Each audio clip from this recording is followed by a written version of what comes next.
Hello all, I am Vidhi and I welcome you all to our YouTube channel.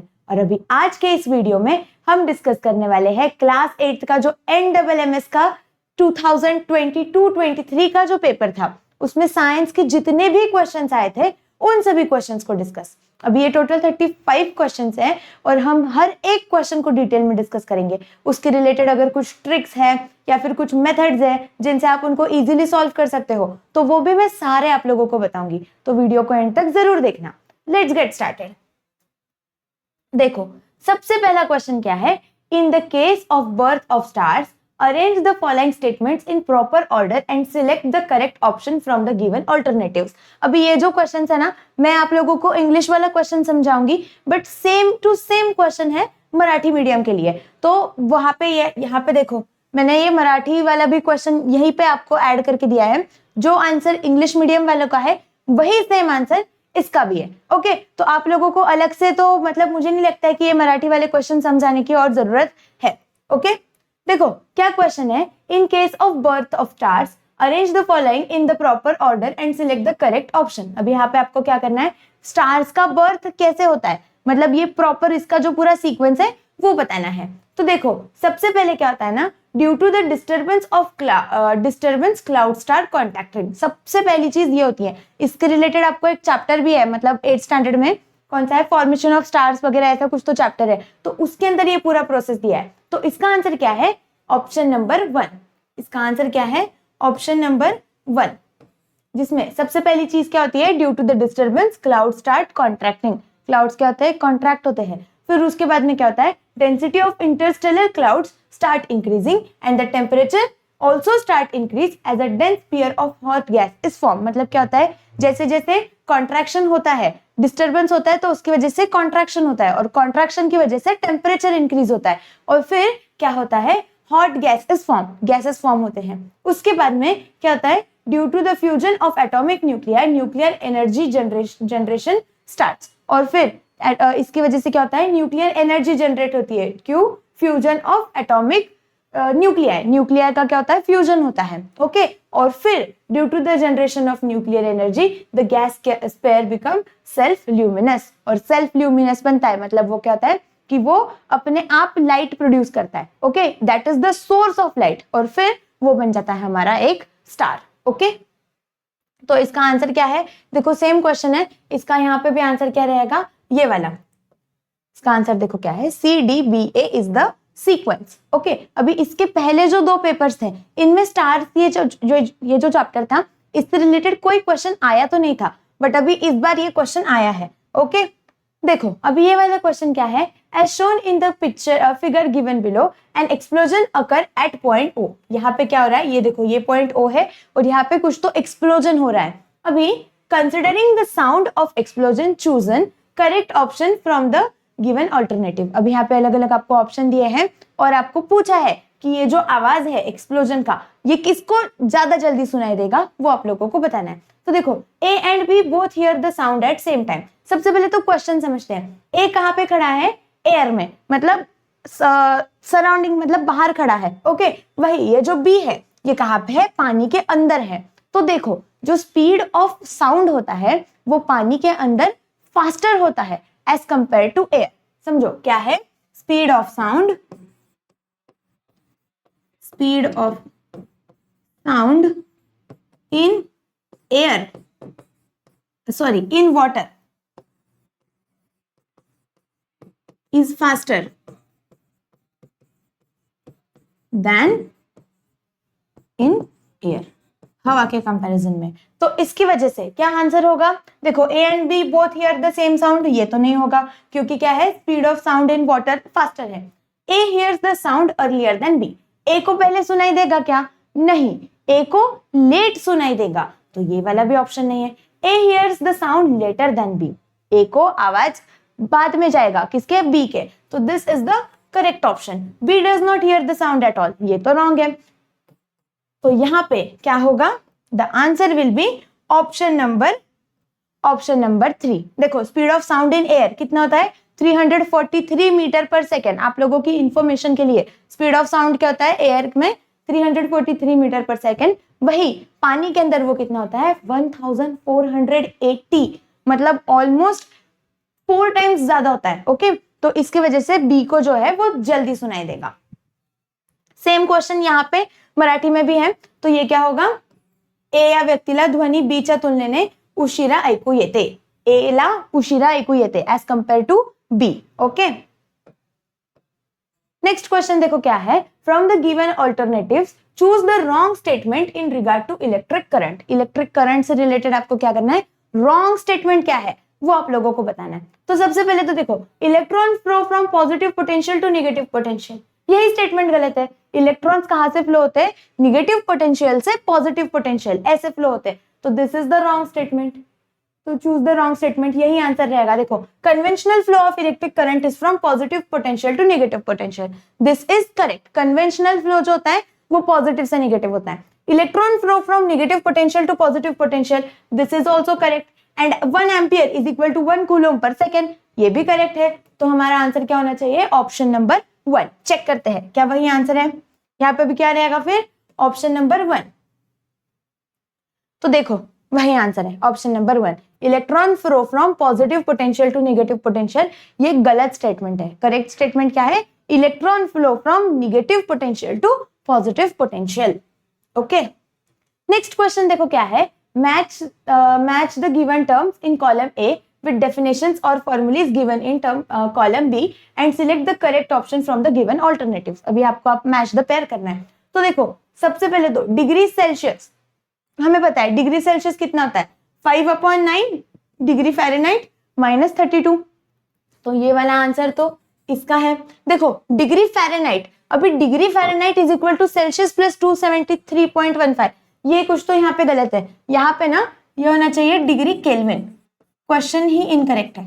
Okay, फिर ये देखो ये कौन सा है, जो है हीट। हीट क्या होता है, हीट हमने पढ़ा है, heat is equal to what, total kinetic energy of atoms in a substance. Heat क्या होता है, टोटल काइनेटिक एनर्जी। वही टेम्परेचर क्या होता है, एवरेज काइनेटिक एनर्जी। देखो टेम्परेचर क्या होता है हमारा, एवरेज काइनेटिक एनर्जी, और ये होता है ये, और इसका आंसर होगा ये। मतलब ए, फर्स्ट का ऑप्शन बी, फर्स्ट का ऑप्शन बी कहाँ पे है, किसमें है, देखो ये वाला फर्स्ट का ऑप्शन नंबर बी, मतलब क्या है, option number 2 is the correct option.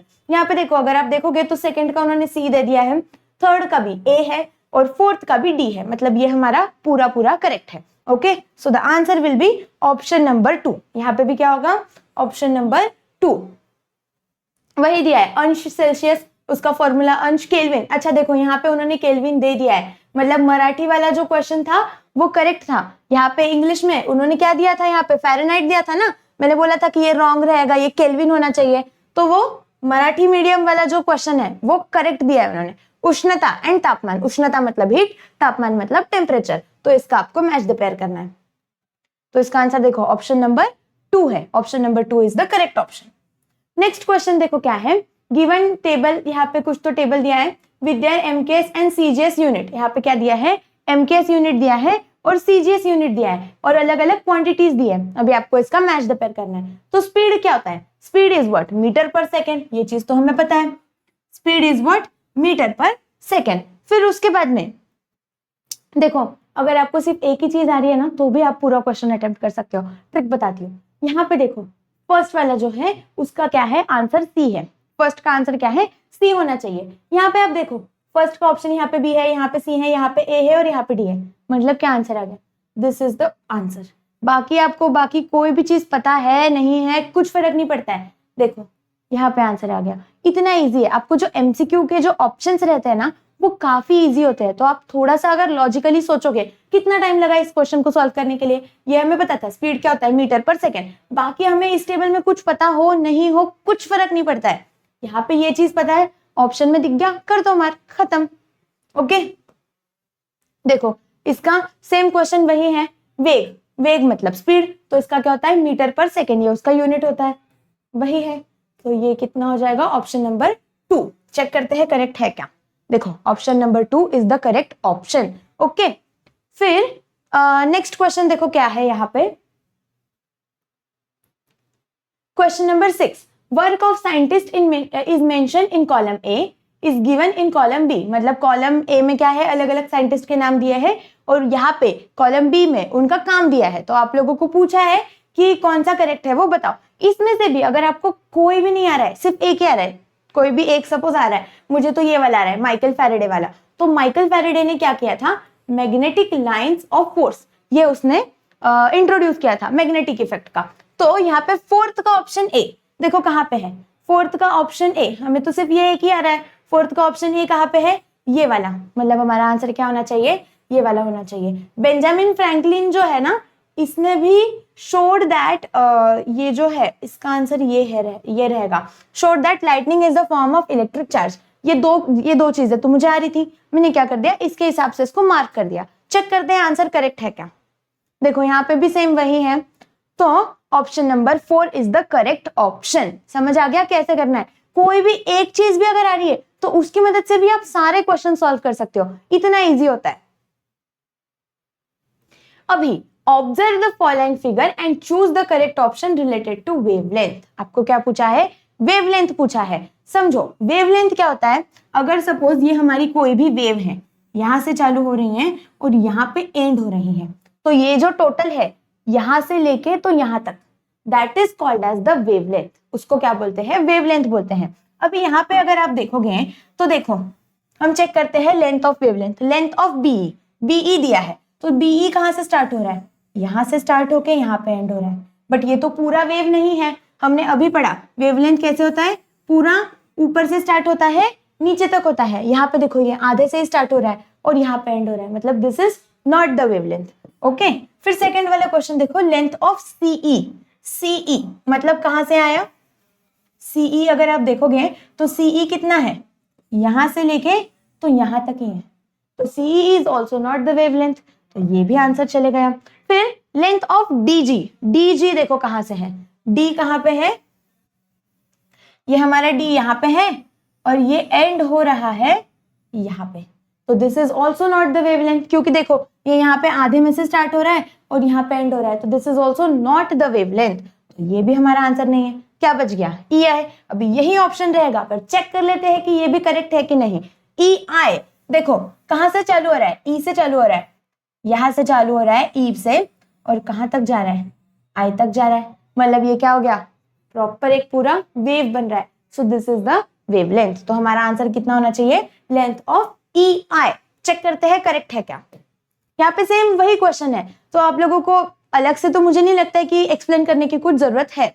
Okay, तो इसका आंसर कितना है, लेंथ ऑफ ई आई। देखो नेक्स्ट क्वेश्चन क्या है, question number 8, that is observe column A and B and select the correct option from the given answers. आपको अलग अलग ऑप्शंस दिए हैं और आपको चेक करना है कि कौन सा करेक्ट है। अभी इसमें से भी कोई भी एक चेक कर लो। ह्यूमन लैरिंग्स, लैरिंग्स मतलब जो हमारा वॉइस बॉक्स होता है तो वो क्या करता है, vibration of the vocal cords. हमारे बॉडी के अंदर क्या होते हैं, वोकल कॉर्ड्स होते हैं, और जब हम बोलते हैं तो क्या होता है, हमारे जो वोकल कॉर्ड्स है वो वाइब्रेट होते हैं। तो इसका आंसर क्या होना चाहिए, बी। देखो पी का आंसर बी किस वाले ऑप्शन में है, ऑप्शन नंबर 4 में है, कर दो इसको करेक्ट, यही ऑप्शन आंसर होना चाहिए। बाकी देखो अगर आप लाउड स्पीकर देखते हो तो लाउड स्पीकर जो होता है ना, लाउड स्पीकर के ऊपर देखो एक स्क्रीन होता है ब्लैक कलर का, तो अगर लाउड स्पीकर बजता है तो ये बजता है, तो इसका आंसर क्या होना चाहिए, सी होना चाहिए। जल तरंग मतलब आप लोगों को पता है क्या होता है, देखो एक ऐसे होता है, अलग अलग बाउल्स होते हैं, पानी मतलब उसके अंदर है ना पानी होता है, बट अलग अलग भरा हुआ होता है, किसी के अंदर फुल होता है, किसी के अंदर एकदम थोड़ा होता है। तो जैसे आप लोग ये एक्टिविटी ट्राई भी करके देख सकते हो। ओके, आपको क्या करना है, एक बाउल लेना है, 2-3 अलग अलग बाउल ले लो, उसके अंदर क्या करो, पानी भरो, लेकिन वो कैसे होना चाहिए, कम ज्यादा होना चाहिए। तो अलग अलग बाउल की अलग अलग आवाज आती है, अगर सिरेमिक के बाउल से तो जल तरंग वो चीज होती है। तो जल तरंग मतलब क्या होता है, it is based on the vibration of air column, कितना एयर उस बाउल के अंदर है उसके बेसिस पे वो होता है। और ट्यूनिंग फॉर्क मतलब तो ये वाइब्रेशन ऑफ मेटल आर्म्स, वो ऐसे होता है ना, चिमटा जैसे कुछ तो होता है, ऐसे पकड़ने के लिए होता है उसको, देखो ऐसी कुछ तो चीज होती है, ऐसे होता है, यहाँ पे कुछ तो होता है, यहाँ पे होता है, और हम इसको पकड़ते हैं और उसको ऐसे मूव करते हैं तो उससे आवाज होती है। तो ये किसका बना होता है, मेटल का, तो ये वाइब्रेशन ऑफ मेटल आर्म्स। तो ये हमारा आंसर होना चाहिए। हमने सिर्फ ये वाला एक चीज देख के इसको मार्क किया है, चेक करते हैं आंसर करेक्ट है क्या। देखो यहाँ पे सेम वही है, मानवी जो इंसान का जो आवाज है तो वो किसकी वजह से आता है, इसकी वजह से। फिर वही अलग अलग ऑप्शंस यहाँ पे दिए हुए हैं, तो आप लोग क्या होगा इसका आंसर? यहां से भी यही होगा, ऑप्शन नंबर 4। चेक करते हैं, option number 4 is the correct option. समझ आ गया क्या है? तो नेक्स्ट क्वेश्चन देखो क्या है, if more than one force is acting on the body then the effect on the body is. देखो अगर एक कोई भी बॉडी है, सपोज ये एक बॉक्स है, ओके तो ये जो बॉक्स है इसमें हमने पढ़ा है कि अलग अलग टाइप के फोर्सेस एक्ट होते हैं, कोई यहाँ से एक्ट होता है, कोई यहाँ से एक्ट होता है, कोई यहाँ से एक्ट होता है, कोई यहाँ से एक्ट होता है। तो ये जितने भी अलग अलग फोर्सेस एक्ट हो रहे हैं, इसका टोटल फोर्स कितना होगा, मतलब उस ऑब्जेक्ट पे कितना टोटल फोर्स एक्ट होगा, क्या हम ये कैलकुलेट कर सकते हैं? यस, ये कैसे कैलकुलेट कर सकते हैं? Due to the net force. मतलब हमें क्या करना होता है, जितने भी फोर्सेस उस बॉडी पे एक्ट कर रहे हैं, that is the addition of the all forces and that is called as addition net force. इसको क्या बोलते हैं? नेट फोर्स बोलते हैं। तो if more than one force are acting on the body then the effect on the body is due to the net force, that is addition of all the forces. Okay, ये उसका answer होना चाहिए। देखो due to the net force. अभी find the incorrect statement और equation regarding irregular reflection. किसके related पूछा है? इररेगुलर रिफ्लेक्शन के रिलेटेड पूछा है। ओके तो क्या पूछा है? और find the correct statement, incorrect नहीं, करेक्ट स्टेटमेंट पूछा है। तो देखो law of reflection are not followed at irregular reflections. देखो इररेगुलर रिफ्लेक्शन क्या होता है, सबसे पहले तो वो समझते हैं। अगर कोई प्लेन सरफेस है, यहाँ से लाइट आ रही है, ये इंसिडेंट रे हो गई, ये रिफ्लेक्टेड रे हो गई और ये उसकी नॉर्मल है, राइट? ऐसे होता है। लेकिन इररेगुलर सरफेस मतलब क्या होता है, ये जो सरफेस होता है ये ऐसे कुछ तो आड़ा टेढ़ा रहेगा, तो यहाँ पे ये लाइट रेज ऐसे आती है और ये ऐसे रिफ्लेक्ट होती है। अभी ये जो है, ये ऐसा वाला जो आड़ा टेढ़ा है, this is your irregular surface, ऐसे होता है। ओके देखो अभी यहाँ पे क्या पूछा है, laws of reflection are not followed at irregular reflections. ये गलत है। Laws of reflection regular surface पे भी होते हैं और इररेगुलर सरफेस पे भी होते हैं। तो this is a wrong statement. क्या बोला है यहाँ पे? नॉट फॉलोड बोला है, इसकी वजह से इट इज रॉन्ग स्टेटमेंट। अगर यहाँ पे बोल देते कि laws of reflection are followed, तो ये क्या हो जाता? करेक्ट स्टेटमेंट हो जाता। ओके फिर angle of incidence is not equal to angle of reflection, ये भी चीज गलत है। क्यों? देखो अगर इररेगुलर सरफेस पे लॉज ऑफ रिफ्लेक्शन फॉलो हो रहे हैं, इसका मतलब क्या होगा कि angle of incidence is equal to angle of reflection. यही तो हमारा फर्स्ट लॉ है ना।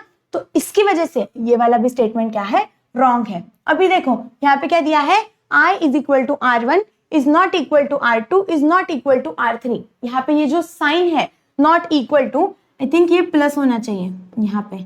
ओके ये जो है ना I is equal to R1 plus R2 plus R3, ये वाला जो स्टेटमेंट है यही गलत है। This is the wrong one. क्या होता है? I is equal to R, ये होता है। अगर करेक्ट स्टेटमेंट अगर उन्होंने पूछा रहता था तो ये होता था।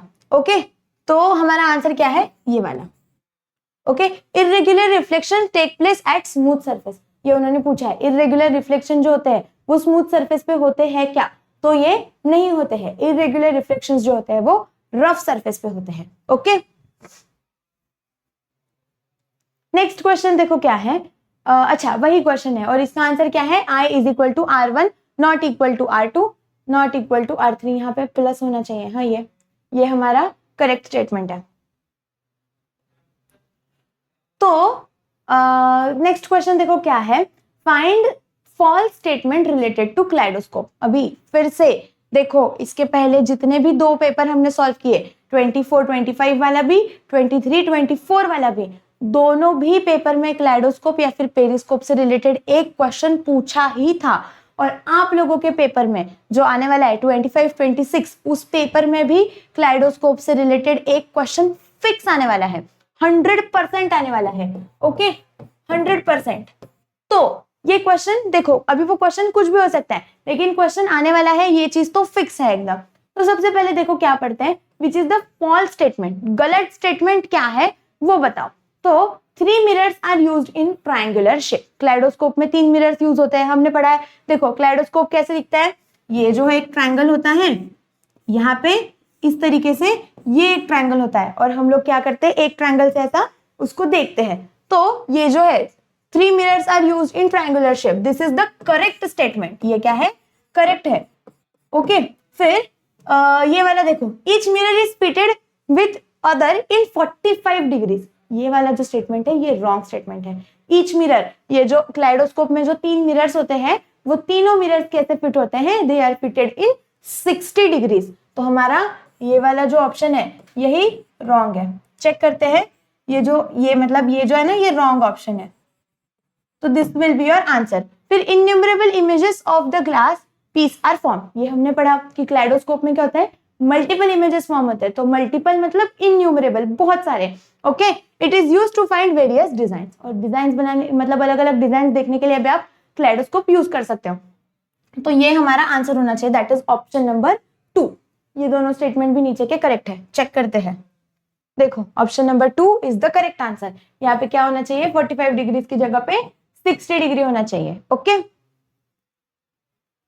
नेक्स्ट क्वेश्चन देखो क्या है, among the following which element is not used as controller to reduce the number of neutrons in the nuclear reactor. देखो ऐसा कौन सा एलिमेंट है जो हम नहीं यूज करते हैं किसके अंदर, न्यूक्लियर रिएक्टर्स के अंदर, टू कंट्रोल द रिएक्शन। तो कौन सा एलिमेंट है, that element is your graphite. कौन सा है, ग्रेफाइट है। ओके, क्योंकि ये जो ग्रेफाइट है, ग्रेफाइट क्या करता है, रिएक्शन को और बढ़ाता है। तो कंट्रोलर का काम क्या है, it is used to absorb neutrons and control the rate of reaction. ये जो रिएक्शन हो रही है उसको क्या करता है, कंट्रोल करने का, मतलब अगर ज्यादा रिएक्शन हो रही है तो उसको कम करने का काम करता है। लेकिन जो ग्रेफाइट होता है वो उस रिएक्शन को बढ़ा देता है, ऐसे होता है। इसके लिए हम ग्रेफाइट का यूज नहीं करते। नेक्स्ट क्वेश्चन देखो क्या है, important molecules in air mixture of air are. हमारी जो एयर होती है, हवा जो होती है, उसके अंदर क्या क्या मॉलिक्यूल्स होते हैं। तो देखो सबसे पहले तो उसके अंदर नाइट्रोजन होता है, लेकिन चारों भी ऑप्शन में नाइट्रोजन है, तो एक भी ऑप्शन तो हम स्किप नहीं कर सकते हैं। सेकंड ऑप्शन देखो क्या है, ऑक्सीजन, ऑक्सीजन है, तो चारों भी ऑप्शंस के अंदर ऑक्सीजन है, तो ये दोनों भी ऑप्शन हम स्किप नहीं कर सकते। थर्ड ऑप्शन देखो, कार्बन डाइऑक्साइड होता है, एयर के अंदर क्या होता है, कार्बन डाइऑक्साइड होता है। तो यहाँ पे कार्बन डाइऑक्साइड है, यहाँ पे कार्बन मोनोऑक्साइड है, मतलब ये वाला ऑप्शन तो एलिमिनेट हो गया। फिर आर्गन गैस होता है, कौन सा गैस होता है, आर्गन गैस होता है, एआर। तो ये वाला ऑप्शन हो गया, और ये वाला तो हमारा ऑलरेडी एलिमिनेटेड है। मतलब हमारा आंसर क्या होना चाहिए, it should be option number 1। कौन सा होना चाहिए, ऑप्शन नंबर 1। चेक करते हैं। और H2O मतलब क्या, वाटर वेपर्स, जो हवा के अंदर वाटर वेपर्स होते हैं, दैट इज, तो H2O तो होता ही है, ये चीज तो हमें पता है। एक बार चेक करते हैं इसका आंसर क्या है। देखो इसका आंसर है N2O2 argon, H2O and CO2, यही आंसर है। और नाइट्रोजन कितने परसेंट होता है, 78%, मतलब हवा जो है उसके अंदर 78% तक सिर्फ नाइट्रोजन होता है। Oxygen 20.9%, argon is greater than 0.90%, वही carbon dioxide is 0.03% in the air. Okay, next, which is the correct statement from the following. यहाँ पे अलग अलग स्टेटमेंट्स दिए हैं और उन्होंने पूछा है कि इसमें से करेक्ट स्टेटमेंट क्या है वो बताओ। तो potassium is not a soft metal, ये तो रॉन्ग स्टेटमेंट है। Potassium is a very strong metal. Okay, वो सॉफ्ट मेटल, सॉफ्ट है होता है। Lead metal is a good conductor of electricity, this is the correct statement. फिर नहीं, एक सेकेंड ना, lead is the good conductor of electricity, नहीं। फिर उसके बाद ये भी नहीं है, this is not the correct. Non metal boron has high melting point, ये वाला जो है ना, this is the correct. Non metal, ये जो बोरॉन होता है ये क्या होता है, ये एक्चुअली मेटल या फिर मेटलॉइड हम इसको स्पेसिफिकली बोल सकते हैं, बट इसका जो मेल्टिंग पॉइंट होता है ना वो वेरी हाई होता है। And density of lithium is more than water, ये भी नहीं है। तो इसका आंसर ये होना चाहिए ऑप्शन नंबर 3। चेक करते हैं, yes, the answer is option number 3। Okay, next क्या है, which is the incorrect pair of air pollutant and there effects. मतलब आप लोगों को क्या दिया है, अलग अलग एयर पोल्यूटेंट्स दिए, ऐसी चीजें जो हवा को पोल्यूट करती है, प्रदूषित करती है। ओके, और उनके अलग अलग इफेक्ट्स दिए हैं, मतलब उसकी वजह से क्या होता है वो दिया है। तो आप लोगों को क्या बोला है कि इसमें से इनकरेक्ट कौन सा है, रॉन्ग कौन सा है वो बताना है। तो पेस्टिसाइड से मेंटल वीकनेस होता है, ये चीज हमने इसके पहले जो पेपर हमने सॉल्व किया 23-24 वाला, उस पेपर में भी मैंने ये चीज बताई थी, पेस्टिसाइड्स की वजह से मेंटल वीकनेस होता है। ये सिमिलर क्वेश्चन इसके जैसा ही उधर था, तो this is the correct one. फिर उसके बाद में डस्ट सिलिकेशियस, ये भी करेक्ट है, ये भी हमने पढ़ा था डस्ट की वजह से। और सल्फर डाइऑक्साइड की वजह से क्या होता है, कफ या फिर ब्रीदिंग में प्रॉब्लम आती है। एंड पर्टिकुलर मैटर जो होता है ना उसमें इरिटेशन ऑफ आइज, तो इसका आंसर क्या है, इरिटेशन मतलब आंखों में जलन किसकी वजह से होती है, that is mainly because of NO2, that is nitrogen dioxide, nitrogen dioxide की वजह से होता है। तो ये वाला ऑप्शन करेक्ट इनकरेक्ट है, ऐसे होना चाहिए, that is option number 2। Check करते हैं, option number 2 is the answer. Okay, next question देखो क्या है, which is the correct pair from the following. यहाँ पे अभी उन्होंने अलग अलग चीजें दी है और बोला है कि इसमें से करेक्ट कौन सा है वो बताओ।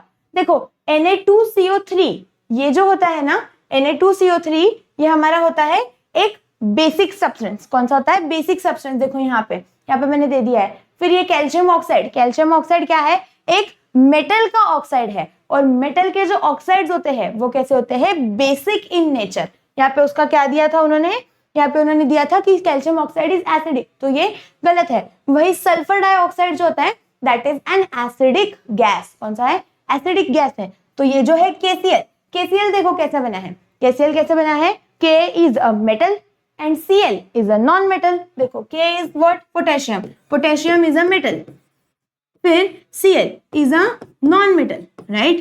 तो metal plus non-metal क्या बनाते हैं, salts, और salts क्या होते हैं, न्यूट्रल। तो हमारा आंसर क्या हो गया, ऑप्शन नंबर 3।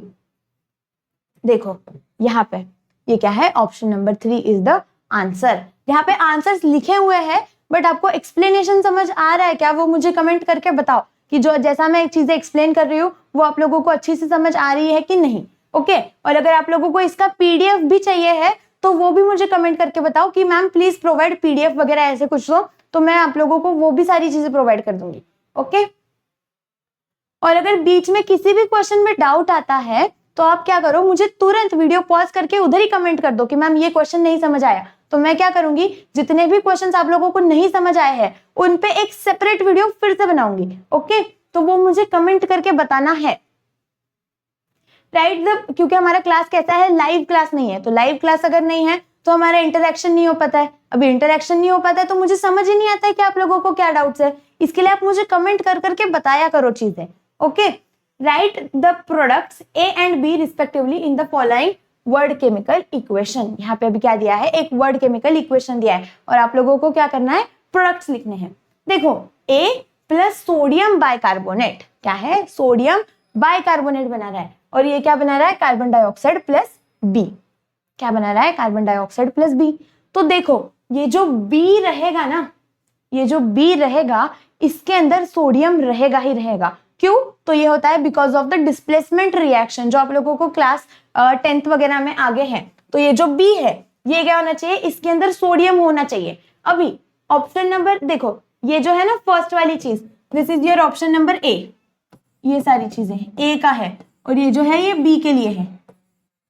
तो कौन से ऑप्शंस है जिनके अंदर B में सोडियम है। देखो सोडियम क्यों होना चाहिए, तो यहाँ पे क्या है, सोडियम बाइकार्बोनेट है, तो सोडियम इस साइड में भी आना ही चाहिए, ऐसे होता है। तो सोडियम वर्ड इन दोनों में से कहां पे आ रहा है, ऑप्शन नंबर A में आ रहा है और ऑप्शन नंबर 1 में आ रहा है, 2 में आ रहा है। तो 3 और 4 तो कैंसिल हो गया हमारा। फिर वही ऑप्शन A देखो, लैक्टिक एसिड से सोडियम सिट्रेट बन रहा है। किससे बन रहा है, लैक्टिक एसिड से। तो यहाँ पे कहीं पे लैक्टिक है क्या वर्ड, यहाँ पे जितने वर्ड है ना वही सारे वर्ड इधर भी आने चाहिए। तो यहाँ पे लैक्टिक वर्ड अगर हम यूज करते हैं तो क्या यहाँ पे लैक्टिक वर्ड आएगा, नहीं आएगा, क्योंकि यहाँ पे क्या है, कार्बन डाइऑक्साइड है और सोडियम है। देखो सोडियम सिट्रेट, इन दोनों इसमें लैक्टिक वर्ड तो नहीं है, कोई तो एक वर्ड कॉमन रहना चाहिए। अब ऐसे लॉजिक से समझ लो चाहिए। तो फिर यहाँ पे क्या है, citric acid and sodium citrate. क्या है, citric acid and sodium citrate. तो हमारा आंसर क्या रहेगा, ऑप्शन नंबर 2। मतलब जब सिट्रिक एसिड सोडियम बाइकार्बोनेट के साथ रिएक्ट होता है तो वो क्या बनाता है, carbon dioxide and sodium citrate. क्या बनाता है, carbon dioxide and sodium citrate. तो इसका आंसर रहेगा option number 2। Yes, that is the correct option. Okay, आप क्या करो ना, कुछ चीजें थोड़ा सा लॉजिकली देखो, समझ नहीं आ रहा है क्वेश्चन, क्या करना है, तुक्का मारना है। बट तुक्का भी कैसे मारना है, उसको भी थोड़ा सोच समझ के मारना है। जैसे यहाँ पे जो जो वर्ड्स होंगे, देखो केमिकल रिएक्शन कैसे होता है, तो यहाँ पे जो वर्ड्स है वही वर्ड्स यहाँ पे भी आने चाहिए, दोनों में सेम सेम वर्ड्स आने चाहिए। तो अगर हम lactic acid and sodium citrate use करते तो क्या हो जाता, यहाँ पे तो लैक्टिक आ जाता, यहाँ पे तो लैक्टिक आ ही नहीं रहा था, यहाँ पे सोडियम आ रहा था, तो यहाँ पे सोडियम आना जरूरी ही था, इसलिए हमने ये वाला ऑप्शन मार्क कर दिया और वो ऑप्शन क्या आ गया, करेक्ट आ गया। फिर Which type of plastic is used to make laboratory appliances? मतलब जो कॉलेज या फिर स्कूल्स में जो लैबोरेटरीज होती है साइंस की, या फिर साइंटिफिक लेवल पे भी जो साइंटिस्ट वगैरह होते हैं उनकी जो लैबोरेटरीज होती है, उनके अंदर जो चीजें होती है, मतलब जैसे टेस्ट ट्यूब्स, बीकर्स वगैरह, ये सारी चीजें, तो ये किससे बनती है, तो ये बनती है पॉलीप्रोपिलीन से। किससे बनती है, polypropylene. Okay, so the answer is polypropylene. Molecular formulas of compounds are given which is not the molecular formula of the given compound। अभी यहाँ पे अलग अलग compounds दिए हैं और उनके molecular formulas दिए हैं, तो इसमें से कौन सा molecular नहीं है वो आप लोगों को बताना है। देखो सोडियम हाइड्राइड ये क्या है, एक molecular compound है, तो ये इसका molecular formula है। फिर वही NH3 ये भी क्या है, एक molecular compound है, तो ये इसका molecular formula है। C2O2 ये क्या होता है, इथीन होता है। ओके, तो ये भी क्या है, इसका मॉलिक्यूलर फॉर्मूला है। वही FeS ये जो है this is a ionic compound, और ये इसका फॉर्मूला आयोनिक कंपाउंड का फॉर्मूला नहीं है, मतलब ये क्या है, हमारा मॉलिक्यूलर फॉर्मूला नहीं है। Okay, so the answer will be FeS। देखो फिर which method is used to identify and separate components of a mixture in pharmaceutical science? मतलब जो फार्मेसी वगैरह जो होती है जिसमें हम मेडिसिन वगैरह बनाते हैं, तो उसमें क्या मेथड यूज की जाती है, किसके लिए, to identify and separate components, अलग अलग कंपोनेंट्स को आइडेंटिफाई करने के लिए और अलग अलग कंपोनेंट्स को सेपरेट करने के लिए कौन सी मेथड यूज की जाती है, तो it is the method of chromatography. कौन सी मेथड यूज की जाती है, मेथड ऑफ क्रोमेटोग्राफी। यहाँ पे देखो मेथड ऑफ सेंट्रीफ्यूगेशन, सेंट्रीफ्यूगेशन किसकी वजह से होता है, बेस्ड ऑन द डेंसिटी, तो यहाँ पे डेंसिटी का तो कोई रोल नहीं है, इसकी वजह से ये तो आंसर नहीं है। डिस्टिलेशन मतलब क्या होता है, लिक्विड को सेपरेट करने के लिए डिस्टिलेशन मेथड यूज किया जाता है, तो ये भी आंसर नहीं है। एंड मेथड ऑफ सेपरेशन, यहाँ पे जो मेथड ऑफ सेपरेशन ये आंसर दिया है उन्होंने, यहाँ पे उन्होंने कुछ स्पेसिफाई नहीं किया है कि बहुत सारे अलग अलग मेथड्स ऑफ सेपरेशन होते हैं, जैसे कि फ्रोथ फ्लोटेशन हो गया, मैग्नेटिक सेपरेशन हो गया, ऐसे बहुत सारे, तो इसमें से मेथड ऑफ सेपरेशन में उन्होंने कुछ स्पेसिफाई किया नहीं है, सो ये वाला भी आंसर नहीं रहेगा। तो हमारा आंसर क्या हो जाता है, मेथड ऑफ क्रोमेटोग्राफी। कौन सा, method of chromatography, that is the answer. Next, which ingredient in toothpaste remove the dirt from teeth? मतलब दांतों में जो गंदगी होती है वो टूथपेस्ट के अंदर ऐसी क्या चीज होती है जिसकी वजह से वो निकलती है। तो देखो हमने वो बहुत सारे लोगों ने ऐड तो देखा रहेगा कि आपके टूथपेस्ट में नमक है, तो वो उसी से रिलेटेड है, तो वो होता है calcium carbonate, calcium, hydrogen and phosphate. ये चारों अगर चीजें आपके टूथपेस्ट के अंदर है तो वो क्या करता है, हमारे दांत में जो गंदगी है उसको निकालता है। तो अभी आप क्या करो, वीडियो पॉज करो और देखो आपके यहाँ पे जो टूथपेस्ट होगा उसके अंदर पीछे इंग्रेडिएंट्स ऐसा छोटे से इसमें लिखा रहता है इंग्रेडिएंट्स, तो वो चेक करो क्या उसके अंदर ये सारी चीजें हैं, अगर है तो मुझे कमेंट करके बताओ। ओके, और अगर नहीं है तो क्या करना है, टूथपेस्ट को चेंज कर देना है। So the answer will be this is the answer. Next question देखो क्या है, Which metal oxide is mixed with glass to give red color to the glass? मतलब जो कांच होता है, देखो अलग अलग कलर के कांच हमने देखे, कोई ट्रांसपेरेंट व्हाइट होते हैं, फिर कोई ऐसे जिसके अंदर से कुछ चीजें दिखती नहीं है, या फिर कोई ब्राउन होते हैं, अलग अलग कलर के ग्लासेस होते हैं। तो उसके अंदर अगर रेड कलर आपको देना है कांच को, तो वो आप किसकी वजह से दे सकते हो, तो वो दे सकते हैं हम कॉपर की वजह से। कॉपर का जो ऑक्साइड होता है वो क्या करता है, ग्लास को रेड कलर देता है। ओके, वही ये जो मैंगनीज है, देखो इसका आंसर क्या है, कॉपर। अभी यहाँ पे आपको रेड पूछा है इस वाले, इसमें आपको पता नहीं, पेपर में अगर पूछ सकते हैं कि ब्लू पर्पल किसकी वजह से होता है या फिर ब्राउन किसकी वजह से होता है, तो आपको सारे आंसर्स पता होने चाहिए ना। तो यहाँ पे देखो क्या है, यहाँ पे मैंने लिख दिया है, अगर आपको कांच को पर्पल कलर देना है तो आप कौन सा यूज करोगे, मैंगनीज का ऑक्साइड यूज करोगे। वही अगर आपको ग्रीन या फिर ब्राउन कलर देना है तो आप कौन सा, आयरन का ऑक्साइड यूज करोगे। एंड पोटेशियम, अगर आपको ग्लास को ट्रांसपेरेंट रखना है उसको कोई कलर नहीं देना है, तो कौन सा यूज किया जाएगा? पोटेशियम का ऑक्साइड। पोटेशियम ऑक्साइड कोई कलर नहीं देता है। ओके, तो आंसर इज कॉपर। अभी ये जो आपकी आंसर की है उसके अंदर इन्होंने आंसर मैंगनीज दिया है, but that answer is wrong. ये जो आंसर है यही आंसर करेक्ट है। Okay, then the next question है size of micro organisms is smaller than 100 micrometre. ये जो हमने चैप्टर पढ़ा है सेल रिलेटेड, सेल जो है उस चैप्टर में सबसे पहली लाइन है क्या है? ये साइज ऑफ माइक्रो ऑर्गेनिजम्स। तो ये साइज ऑफ माइक्रो ऑर्गेनिजम्स कितना होता है? It is less than 100 micrometres, मतलब 100 mm से भी छोटा होता है, बहुत छोटे होते हैं micro organisms. So this is the answer. फिर find the odd pair from the following. अभी यहाँ पे क्या है देखो, फिर से ये वाला जो क्वेश्चन है ना, ऐसा ही क्वेश्चन आया था, मतलब अलग अलग प्लांट्स के नेम्स और उनका टाइप, और उन्होंने फिर से वही क्वेश्चन पूछा था कि इसमें ऑड मैन आउट या फिर करेक्ट कौन सा है वो बताओ। तो ये जो था ड्रोसेरा, लाइकेंस वगैरह, ये सारे उसके अंदर आए थे। सो ये कौन सा शायद लास्ट जो पेपर था 23-24 वाला पेपर, उसी के अंदर है। तो ये जो है लॉरेंथस, ये क्या होता है? ऑटोट्रॉफिक नहीं होता है। ये जो ये वाला इसका आंसर है, ऑटोट्रॉफिक नहीं होता है। ये कौन सा होता है? पैरासाइटिक होता है। पैरासाइटिक होता है। ये जो है ड्रोसेरा इंसेक्टिवोरस होता है। ये उस वाले पेपर में क्या पूछा था? अलग अलग नेम दिए थे प्लांट्स के, और उनमें से उन्होंने पूछा था कि इंसेक्टिवोरस कौन सा है वो बताओ, तो उसका आंसर था ड्रोसेरा। अभी यहाँ पे सिमिलर क्वेश्चन है, तो आप लोग फिर से नोट कर लो कि आपको पेपर में एक और क्वेश्चन आ सकता है। ये भी एक 100%, क्योंकि ये थर्ड पेपर हम सॉल्व कर रहे हैं और तीनों बार ये वाला क्वेश्चन रिपीट हुआ है इस टाइप का।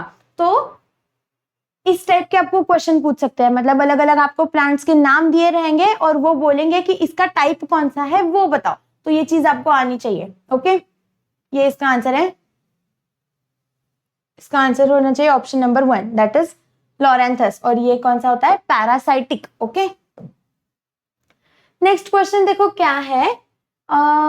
आइडेंटिफाई लिविंग बीइंग इन प्रोटिस्टा किंगडम। किंगडम प्रोटिस्टा जो है उसके अंदर कौन से लिविंग बीइंग्स आते हैं वो उन्होंने पूछा है।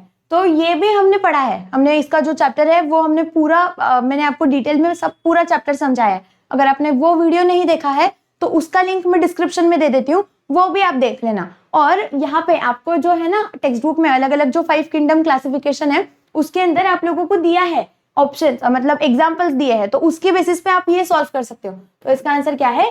Volvox. Okay, volvox is the organism, is the living being in kingdom protista. Okay, फिर identify the incorrect statement from the following. यहाँ पे अलग अलग स्टेटमेंट दिए हैं, उसमें से आपको इनकरेक्ट स्टेटमेंट फाइंड करना है।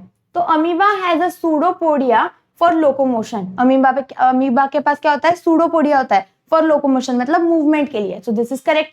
Euglena is the heterotrophic fungus. This is the wrong statement. देखो यूग्लेना जो होता है ना वो ऑटोट्रॉफिक भी होता है और हेटेरोट्रॉफिक भी होता है। ये क्या होता है? ऑटोट्रॉफिक। ये जो है ना ये ऑटोट्रॉफिक एंड हेटेरोट्रॉफिक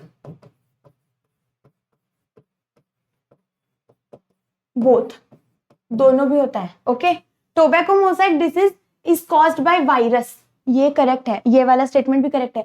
आपको पता है हमारा आंसर ये है, बट मैं आपको बताती हूँ ये वाला कहाँ पे है। आप लोगों को ना टेक्स्ट बुक के अंदर एक चार्ट है, ओके, एकदम एंड में उस चैप्टर के, जिस चैप्टर में ये है ना अमीबा वगैरह ये सब, तो उस चैप्टर में आप लोगों को सबसे एंड में एक ये है छोटा सा ऐसा टेबल है। उस टेबल के अंदर ना अलग अलग डिसीजेस के नाम दिए हैं और उन्होंने बोला है कि वो डिसीज किसकी वजह से होते हैं, कौन वायरस की वजह से होता है, कोई किसकी वजह से होता है, वो सब दिया है।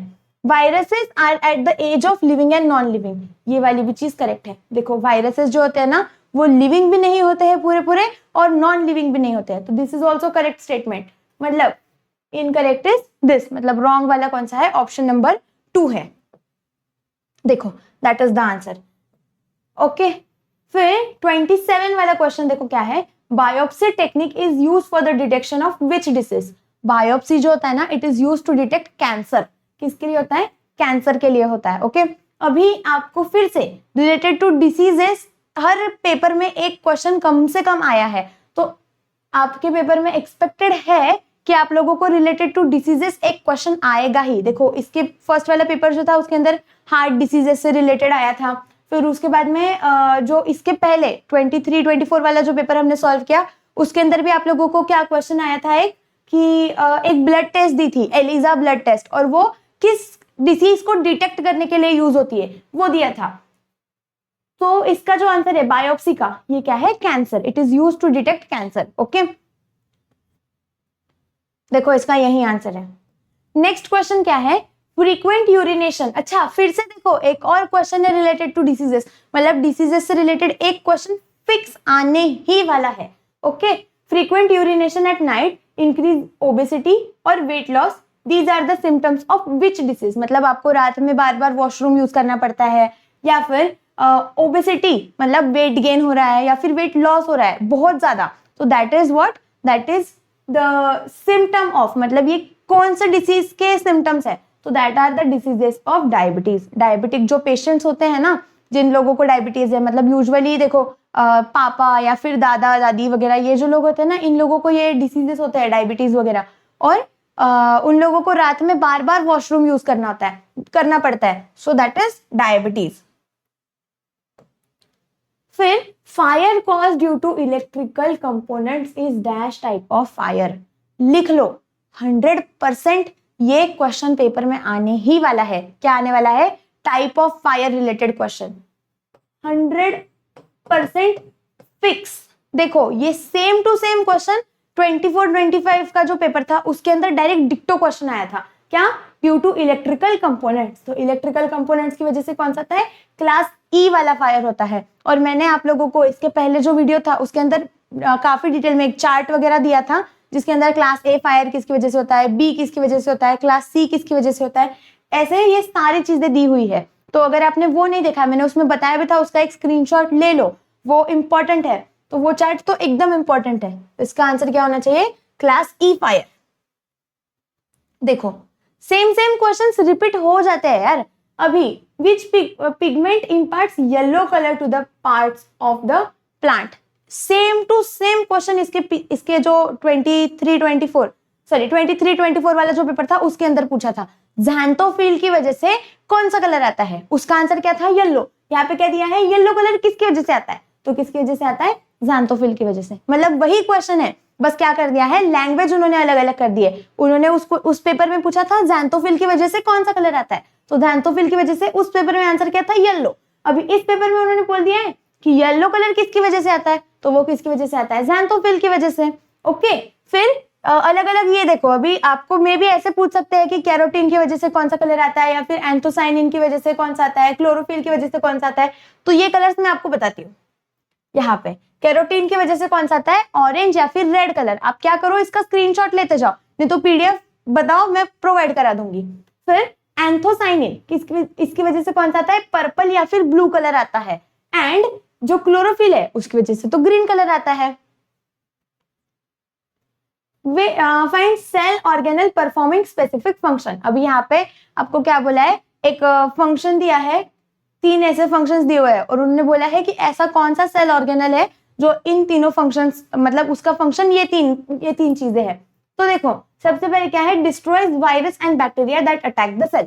तो फिर उसके बाद सेकंड क्या है, to excrete worn out cell organelles. देखो वॉर्न आउट सेल ऑर्गेनल्स मतलब जो आपके खराब सेल ऑर्गेनल्स है उनको क्या करता है, सेल के अंदर रह के उनको खा लेता है ये। या फिर digestion of old and damage cell, जो पुराने या फिर जो डैमेज सेल्स है उनको भी एक चीज खा जाती है, and that thing is your lysosomes. कौन होता है ये, लाइजोसोम्स होता है। तो ये जो चैप्टर नंबर 10 है इसके रिलेटेड भी आपको फिक्स्ड 1 से 2 क्वेश्चन कम से कम आने ही वाले हैं। तो आप पूरा चैप्टर काफी डिटेल में रीड करते जाओ।